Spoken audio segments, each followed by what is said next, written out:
Hi, my name's Phil. I'd like to talk about politics, and in this video I'd like to discuss the statement put out by Donald Trump in which he sets out how Elon Musk and Vivek Ramaswamy will dismantle the United States for their own profit, apparently as a gift for the American people in time for the 250th anniversary of the Declaration of Independence.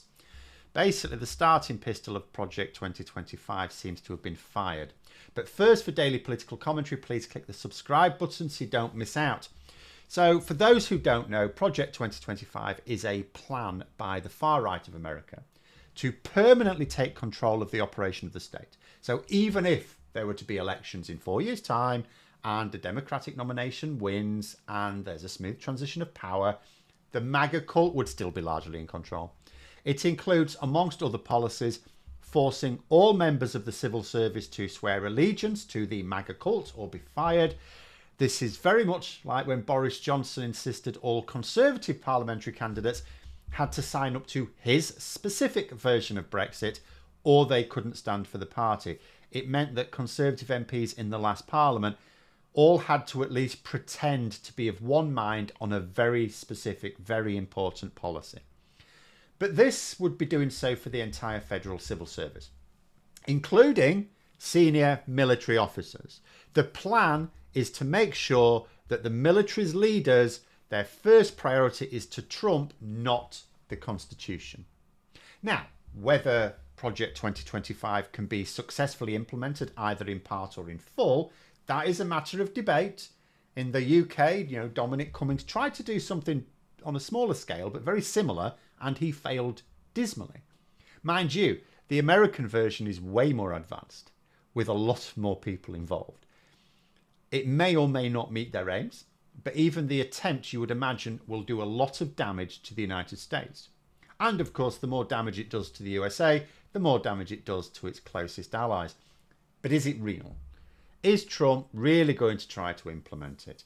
Back in 2016, people thought that Trump would, he goes off on one, but he's just going to end up being a normal president. He'll go native, right? Despite his campaign rhetoric, it was not to be. In 2024, there are still people who think he won't be as extreme as his campaign rhetoric. I mean, sure, if a mistake is really impressive, why not make it twice? But Trump seems to have fired the starting pistol on Project 2025. He has announced, a number of questionable appointments, I suppose, but two stand out.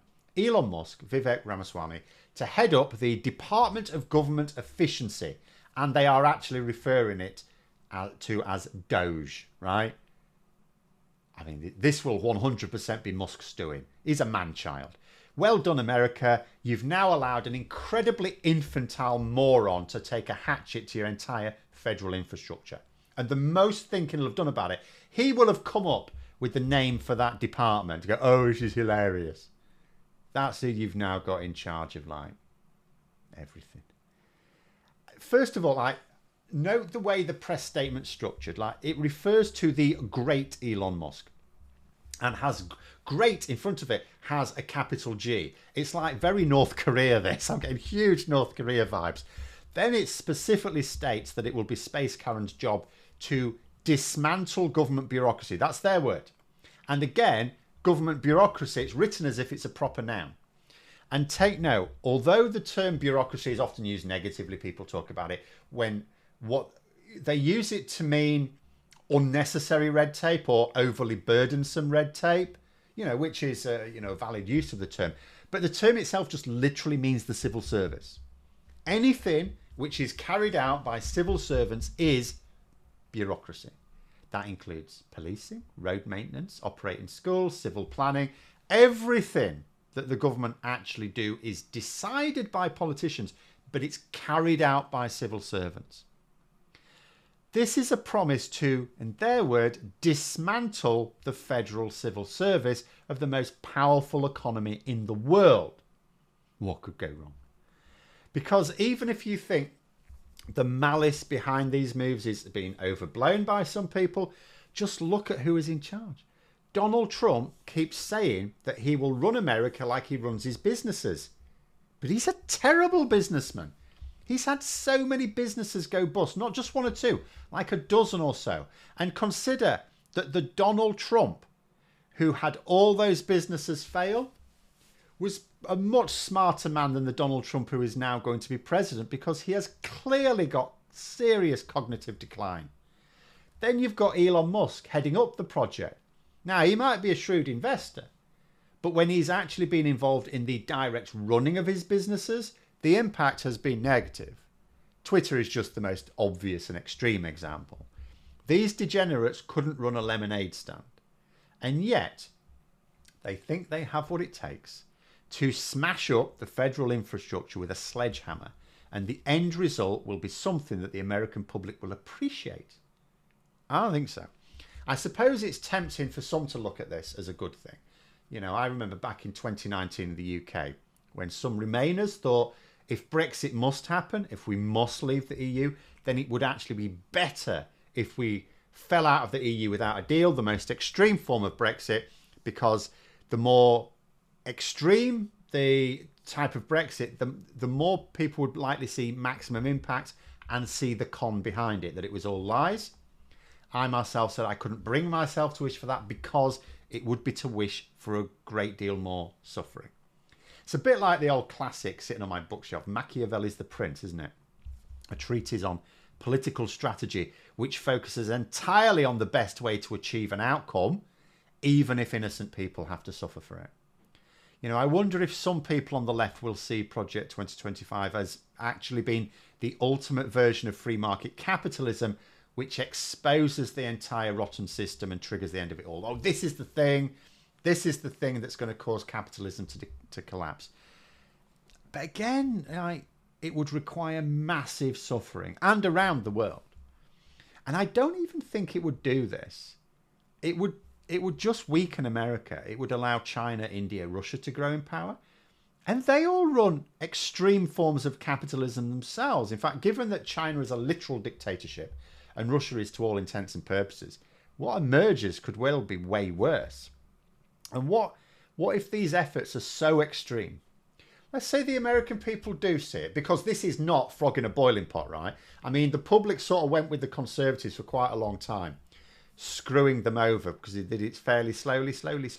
Blame it on something else, slowly. This is not slow. This is not. If they do what they're planning on doing, this is not slow. So let's say the public see it. There's like no hiding it, right? What then? Let's say they manage to get rid of Trump and they get someone else in, whether in like 2 years' time, 4 years' time, whatever. I mean, it's quick and easy to destroy a system. It takes a very long time to rebuild one. And of course, as you try and rebuild it, there'll be lots of arguments about what it should look like. Like maintaining the status quo is quite straightforward because, you know, most people don't want to change it too much because there's too little agreement on which way it should change. But when you're forced to build a new system, you're still going to have those disagreements on what it should look like. So you're not going to end up with a pure version of anything. But anyway, back to this statement. So they describe massively slashing public spending and making life better for all Americans. Sounds wonderful, doesn't it? I wonder if anyone watching this is aware of any example anywhere in history where this has actually happened. Because my observations of politics have been that when you massively slash spending, particularly when it is cut severely, life gets worse for the general public. Mind you, billionaires do get more billionaire-y, which is their real aim. Only Musk wants to become trillionaire-y. To think if Trump lost, Musk was likely financially in a great deal of trouble. Now, it sounds really weird to say that of the world's richest person, yeah? But he was in a real bind over Twitter and servicing the debt. I guess all of that will go away now that he has the world's largest treasury to put to his own purposes. I mean, going back to the UK again, like the parallels here, but it's just much greater. I mean, so everything's like in America. America is like a mirror on the world, but grander, isn't it? It's always grander. And, you know, we thought in this country that Sunak was taking the piss by arranging the budgets and giving out public contracts, which just so happened to favour his family's business interests. What's planned for America seems like orders of magnitude worse than that. And towards the end, they say that Musk's work will make the US government accountable to, and I quote, "we the public." And we the public is all in block capitals. Ooh, stand out. I mean, and you think to yourself, well, this statement's written by the president-elect. Or I imagine it's written on his behalf, but it's supposedly from the president-elect. So by definition, he's not the public. You can't say we the public. He is not the public. He's the government, or will be. So taking the words literally, Trump is saying that the US government will be accountable to him. And there's a promise to have the work completed in time for July the 6th, 2026, the 250th anniversary of the Declaration of Independence. And another way of interpreting that is before the midterms, where if the normal democratic processes still hold, he would probably lose control of the House. I'm actually, because people are pointing out that, you know, Trump cannot actually do Project 2026 on his own. He can, you know, he can do a lot of things and challenge anyone to sort of gainsay him. But he doesn't really, I mean, he doesn't really have the authority to do it all himself.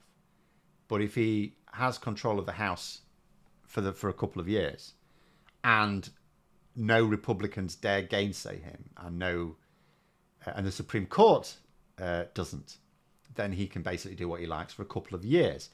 And I'm actually beginning to wonder if all the arguments about tariffs, which I shall still probably carry on with because they're quite serious still, but if maybe all these arguments about the Trump tariffs and will he, won't he, how much, how severely, whatever, could actually be quite trivial compared with what this might do. But there we are. Those are my thoughts. Let me know yours in the comments below. If you enjoyed the video, please click the like button and subscribe. And if you'd like to support the channel further, you can join for memberships. Thanks for watching. And until next time, I'll see you later.